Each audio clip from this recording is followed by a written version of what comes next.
Muito bom dia, bom dia, bom dia. Entramos em maio, entramos num feriado, inclusive.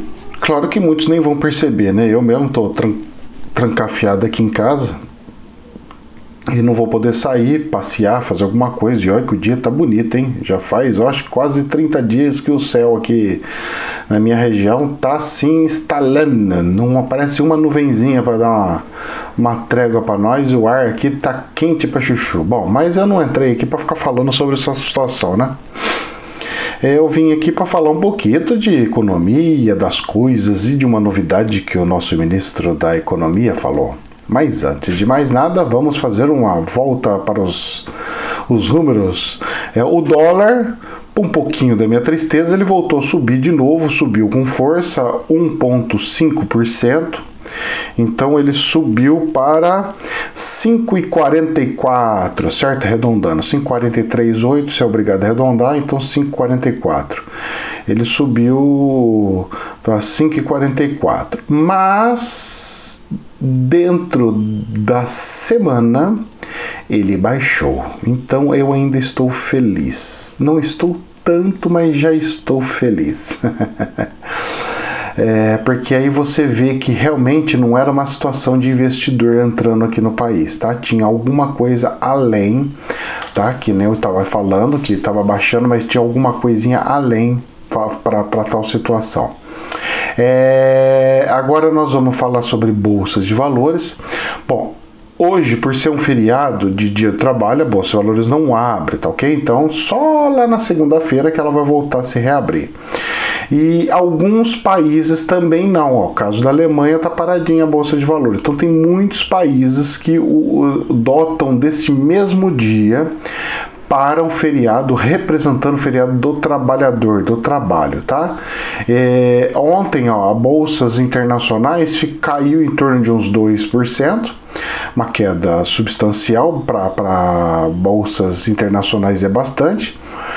E a brasileira 3,2, ou seja, não foi tanto, ela não está mais descolando tanto das internacionais, está muito próxima do valor, mas e ainda fechou acima de 80 mil pontos, com 80.505 mil pontos. E no mês de abril, a Bolsa de Valores do Brasil, ela ficou em positivo em 10%. Olha que notícia boa, né? Notícia abençoada. Assim, esperamos que mesmo com as notícias e notas dos PIBs, a gente possa ver como é que fica. Não saiu ainda, só saiu especulação sobre o PIB brasileiro. Eu quero ver quando sair o PIB brasileiro. É óbvio que as bolsas de valores nossa devam cair, aquelas que estão que tem o seu mercado vinculado diretamente com o consumo interno brasileiro. Porque com o consumo externo, ainda vamos depender dos americanos. E eu ainda estou com o pé atrás, rapaz. Porque tudo quanto que é número está mostrando que essa crise é pior que 2008. E a Bolsa de Valores nossa aqui, ela não chegou nem perto de 2008, para vocês terem uma ideia. Para vocês entenderem a gravidade da coisa, que ainda pode desabar. Isso não significa que ela está firme, em berço esplêndido, que nada vai acontecer com ela. Não, está correndo um sério risco ainda da nossa Bolsa de Valores ainda dar uma bela de uma desabada. E esperamos que não aconteça, tá ok? Mas os números indicam que sim. Então, por isso que eu fico falando para vocês, olha, a Bolsa deveria estar tanto, 50 mil pontos, por aí, 60 mil pontos, porque a crise nossa é pior que a de 2008, e em 2008 aconteceu XYZ. Mas, em todo caso, o presidente, na época de 2008, era outro, situações eram outras e estamos aí, certo? E outra, também não tinha tantas pessoas físicas na Bolsa de Valores como tem hoje. Então, essa questão das pessoas físicas na Bolsa de Valores, isso aí pesa demais. Isso aí é muito importante. Isso aí tem uma relevância muito alta, muito alta e muito forte. Bom, Dando continuidade aqui na situação, eu tenho uma notícia que é onde que eu queria entrar, do Paulo Guedes, certo? Então tem até uma nota aqui, eu estava vendo aqui no UOL, né? Saiu uma nota, eu vi um vídeo dele também, ele comentando sobre. Guedes afirma que o país pode emitir moeda se houver desemprego em massa. Essa é a chamada da notícia no site da UOL, tá? Saiu dia 30/4, ou seja, ontem, a 1h20 da tarde. Vocês lembram de alguns vídeos que eu fiz, que eu falei assim, olha, ele deveria baixar o dólar. Quando ele abaixar o dólar, ele devia produzir moeda para levantar o dólar e pagar dívida e fazer um monte de outras coisas? Pois é. O que eu falei que deveria fazer, depois de um tempo, apareceu uma nota, um vídeo também do antigo ministro da Economia, o Meirelles, que eu sempre falei, pô, esse cara é bom, rapaz, o Meirelles é bom, porque na época do Meirelles ele controlava dólar, ele controlava essa parte de câmbio, tal, essas coisas assim. E ele tinha falado que o Brasil deveria produzir moedas, certo? E agora, um monte de gente me xingou, porque eu falo, como? O Meirelles é da oposição, é dos inimigos. Gente, economia não tem amigo e inimigo. Economia tem estudos, possibilidades. Nós pegamos as possibilidades e colocamos no cenário para ver o impacto que dá. É assim que funciona a economia. Gente, economia é tudo projeção, ou seja, tudo cálculo projetando. Ou seja, os caras são como se fosse um gigantesco IBGE, por exemplo, um exemplo, tá bem esdrúxulo, mas é mais ou menos assim para facilitar o entendimento. Os economistas, eles vão fazendo cálculos para fazer projeção, conforme esses números, se o número, posso fazer isso, as reações, se eu fizer isso, vai acontecer isso, se eu fizer isso, vai acontecer isso, se eu juntar isso com isso, vai tal. Isso é a mágica da economia. Os bons economistas, eles fazem essas mágicas e dão certo no final, ou seja, eles passam uma receita e o bolo de fato cresce, fica gostoso e bonito, certo? Esse é o bom economista. Bom, tá aí, o ministro Paulo Guedes afirmou que hoje o país pode emitir moeda para enfrentar a crise econômica, se houver a combinação de desemprego em massa, já estamos em desemprego em massa, inflação perto do zero, já deu inflação perto do zero, e colapso dos juros. O colapso dos juros é quando como é que eu falo? Os juros tendem a cair para zero, ou seja, ele já falou que ele vai produzir moeda, isso é um fato que ele vai acontecer, e ele vai abaixar os juros, ele vai criar o colapso dos juros para poder emitir essas moedas e pagar a dívida. Então ele já deu a receita e duas delas já está acontecendo que não depende dele, depende da sociedade. As duas questões que dependem da sociedade já andou. As questões que dependem só dele, ainda não, ou seja, é alguma coisa que ele vai fazer sim, tá? Tá bem nítido isso daí para mim, pelo menos, tá? Se você cair em uma situação de desemprego em massa, que a inflação vai para 0% e juros colapsam, existe a armadilha da liquidez. Tecnicamente, o que acontece? Ninguém quer emprestar dinheiro para o banco ou coisa do que eu estou falando para todo mundo. Liquidez tecnicamente. O Banco Central pode emitir moeda e comprar a dívida interna, ou seja, todas as dívidas de tesouro, o governo vai e paga para você. Você fala, toma, pega o seu dinheiro de volta do tesouro, o empréstimo que você fez do tesouro, tô te devolvendo o seu dinheiro, tá? Tá aqui, eu produzi dinheiro, tô te devolvendo. E aí a pessoa vai pegar esse dinheiro de volta e vai falar assim, eu preciso usar em algum outro lugar, não vou mais emprestar para o governo, vou emprestar para algum outro lugar. Então esse aí é o cenário do negócio. O Banco Central pode emitir moeda e comprar a dívida interna. Se a taxa de juros for muito baixa, se a taxa de juros for muito baixa, ninguém vai querer comprar título a longo prazo, ou seja, já está acontecendo isso, ele já está. Então o que ele vai fazer? Ele vai forçar, presta atenção no que ele vai fazer, ele vai forçar os juros cair mais da Selic, os juros cair, para que ele não tenha que pagar muitos juros para a pessoa, vai produzir moeda certo? Vai cobrir esse vácuo que vai ficar, que alguém tem que recomprar, porque, tipo, vendi o título, eu tenho que devolver esse valor que foi dado do título. Então eu fabrico a moeda e devolvo. Aí a pessoa vai usar isso na sociedade. O perigo é quanto que vai ser produzido para que o cara não use muito e gere inflação. Só que como todo o mercado está parado, que inflação que vai gerar? Ninguém está conseguindo comprar lugar nenhum, né? O máximo que consegue fazer é comprar no supermercado ou algumas coisas pela internet, mas grande parte da economia está travada.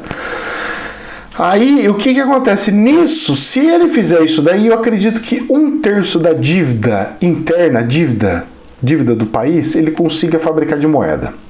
O outro 1/3 ele consegue vender no título público. Reservas internacionais, que dá isso daí. Então 300 bilhões vezes 5 dá 1,5. Dá 1,5 trilhão, mais 1 trilhão. E o outro trilhão que falta é vendendo o imobilizado que ele falou. Presta atenção numa coisa. O Paulo Guedes, numa tacada só, ele está querendo acabar com toda a dívida do Brasil. Ou seja, sabe aquela dívida que ele fala que come 50% do orçamento do governo? Imagine ele pegar e falar assim, plim, plim, não temos mais dívida, mas só que também não podemos mais fazer dívida, não vamos ficar fazendo dívida. Agora nós vamos pegar todo esse dinheiro que estava sendo pago para pagar dívidas e vamos reverter para obras. Olha, se fizer isso, é o tal do crescimento que ele falou que o Brasil ia explodir. Só que tem um porém muito delicado aí. Se ele fizer isso, ele automaticamente vai ter que subir os juros de Selic para uns 10, 12 para segurar a inflação. Por quê? Porque ou ele baixar muito o dólar, fazer com que o dólar pegue e despenque assim para uns 3,50, por exemplo. Porque se o dólar ficar em torno de 4, não vai resolver. Ele tem que abaixar para menos do que estava antes. Ou seja, uns 3,50, 3,15. Se ele conseguir chegar mais ou menos nisso, ele não precisa subir tantos os juros de Selic. Só que para o governo não afeta mais. Porque ele já pagou as dívidas internas dele, já pagou as dívidas. Ou seja, a Selic vai ficar 100% em cima somente entre bancos. Se você quiser pegar dinheiro, vai ficar lá. Para quê? Para que as pessoas não fiquem pegando dinheiro. O consumo vai fazer com que automaticamente o giro aconteça e tudo flua. Certo? Então a gente vai ver umas oscilações. Se ele fizer isso aí, nós vamos ter algumas oscilações nesse sentido, tá? Então vamos ver as cenas do próximo capítulo. Eu acho ótimo, é exatamente o que eu falei que tinha que fazer. Paga a dívida, dá pra Nossa, cara, puta, se ele fizer esse negócio, eu vou ficar tão feliz. Eu vou falar, ele ouviu meu vídeo, rapaz. Esse homem viu meu vídeo, não é possível. Porque ele não tava seguindo essa linha não, viu, gente? Ele começou a seguir agora essa linha. Começou a seguir agora essa linha. Então, ele aí disse lá no fim, né? Estamos atentos a todas as possibilidades, disse. Guedes declarou que o bom economista não tem dogmas. Esse tem boa formação, é capaz de fazer essas mudanças. Segundo ele, o Brasil passava por reformas estruturantes e mudou a política econômica para fazer reformas emergenciais. Apesar disso, o ministro disse que não é possível transformar a crise em ambiente para oportunismo político. Ou seja, não é porque eu vou pagar isso daí, vou fazer dívida, vou sair criando um monte de dívida, assim, não. Tem que ter responsabilidade. Muito bem, perfeito. As palavras dele, nossa, foi muito bom, rapaz. Pensa num cara que falou bem bonito e parecendo outra pessoa. Parabéns mesmo. Olha, eu vou falar pra você, eu xinguei ele, mas hoje eu vou dar parabéns. Mesmo o dólar subindo um pouquinho, mas porque na geral ele baixou. Nós sabemos que o mundo espera que as reformas prossigam e que a gente tenha austeridade do ponto de vista de entender que em uma crise não pode faltar dinheiro para a saúde, mas isso não pode virar uma farra eleitoral. Ponto, beleza. que é o tal do oportunismo que ele falou. Bom, aí acabou a notícia dele, que ele falou, mas aonde que eu quero chegar o detalhezinho? Não pegue e fique xingando só porque tinha um ministro X ou Y em outro governo, não pegue e condena ele falando que ele é a coisa mais horrorosa do mundo, porque o que o Paulo Guedes está falando é exatamente o que o Meirelles estava falando, e o Meirelles hoje, por exemplo, ele está no governo do Dória, por exemplo, para você ver como é que a coisa é, né? A coisa dá volta e cai lá num buraco, numa situação que é igualitária. Então, por mais que nós possamos ver e verificar uma guerra de egos e guerras de poder, já um travamento de guerra política, uma pré-campanha super, hiper antecipada, nós temos duas situações. Nós temos que isolar os governadores dos presidentes e ver o cenário fora desses dois, porque esses dois personagens está muito visível que está assim estrondosamente uma guerra política.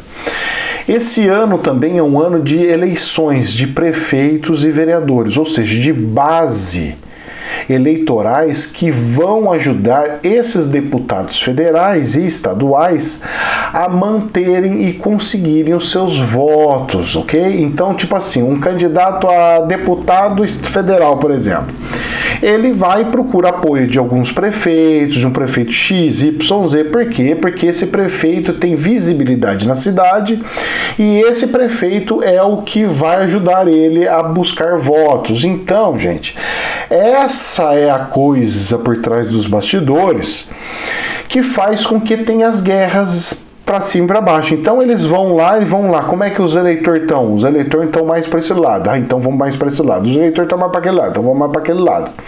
E você vai vendo os políticos todos como camaleão. Por que camaleão? Mas professor, ele tinha que ter uma opinião fixa. Ele tinha que ter... Não. Esse é um erro que as pessoas acham também. O político ele tem que ter a opinião do povo naquele momento. Então ele tem que saber ver o que o povo quer, o que o povo achou bom e ruim, e pegar isso, essa situação, e trazer para as votações. Então, tipo assim, o povo há 3 meses atrás queria que abrisse o comércio, um exemplo, abrisse o comércio. Depois de 2 meses eles não querem mais que abra o comércio. Então ele tinha que pegar e falar assim, olha, nós temos que abrir o comércio, porque o povo está querendo que abra o comércio, o meu reduto eleitoral está querendo que abra o comércio. Olha, agora o reduto eleitoral trocou por instruções, por alguma coisa, eles trocaram a coisa e agora eles querem que feche o comércio. Então, esse lado de que não pode definir um lado de fato, isso daí tinha que ser real para as pessoas. Essa parte de representatividade eleitoral para o legislativo, pelo menos para os deputados, tudo bem para o presidente da República, nem tanto, mas mesmo assim ainda tem que ficar de olho no que o povo quer, certo? Porque ele é um representante do povo. Os deputados são representantes do povo. Então, se são representantes do povo, tudo que o povo quer tinha que acontecer. Exemplo, tem aí, uma PEC aí que o ministro da Economia mandou que precisaria passar porque ajudaria a economia, tal, beleza. Então, o povo quer que passe, então vamos passar, todo mundo vai votar a favor disso, porque o povo agora, nesse exato momento, quer. Não é eu que vou pegar e falar assim, eu sou deputado, eu sei mais do que vocês, então eu vou tomar minha decisão, vocês que tem que engolir o que eu estou decidindo porque vocês votaram para mim. Não pode ser assim, certo? Não pode ser assim. Por isso que, inclusive, eu quero implantar um negócio onde as pessoas têm que dar as votações num sisteminha online, porque as pessoas que têm que decidir de fato, e não o representante político, sabe? Não é o vereador em si que tem que decidir. Quem tem que decidir é as pessoas. Então, tudo quanto que for votação, tem que abrir uma enquetezinha e pegar os votos dos eleitores, né, da cidade, do estado, da federação, depende de cada nível que você estiver como representante, e tem que seguir o que eles estão falando. Tá falando que é fazer isso, fazer o quê? Tem que fazer, falar amém e fazer a coisa andar. Que tô mandando fazer tal coisa, então vamos fazer tal coisa. Bom,